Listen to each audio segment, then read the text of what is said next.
The first story that you tell in your book is about Legos. When you began advising them in 2004, were they beginning to lose their market share? Oh, they were almost going into bankruptcy. It's hard to believe because it's still so popular. It is. I mean, this is a turnaround happening in basically 10 years, and the story is very simple. Lego was relying on big data, and those big data was basically saying that, hey, the instant gratification generation has arrived. No one will play with your bricks anymore. So as a consequence, Lego decided to change the size of the Lego bricks from tiny bricks to gigantic building blocks. And sales during 2003 went down 1/3. And that was really the moment where the concept of small data was invented. The biggest turnaround for Legos came in early 2004 after their marketers paid an ethnographic visit to an 11-year-old boy in a mid-sized German city. What brought them to him? Well, they wanted to find out if the consumer really were the same consumer as the one described by big data. So they're going into this living room, true story, and ask one simple question: what are you most proud of?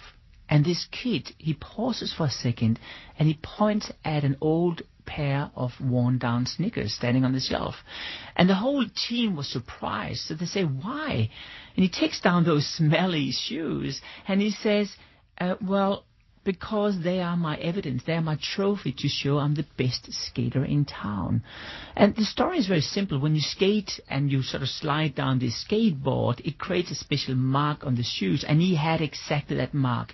And that was really the moment where Lego decided to say, we were wrong.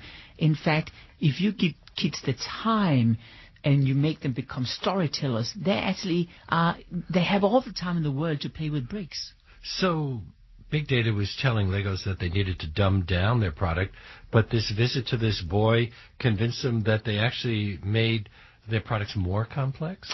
Well, actually, more challenging? They did. They reduced the size of the bricks to be even smaller than they were previously.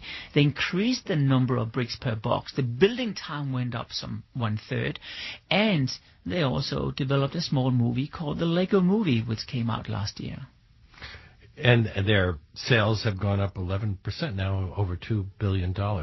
It is today the largest toy company in the world. And I think this story, more than any other story, proves the point that data today can be overanalyzed. And I think the corporate America and businesses in general have become addicted to data, believing we can sit in front of a screen and by remote control the consumer, and if it doesn't work, we just change the battery.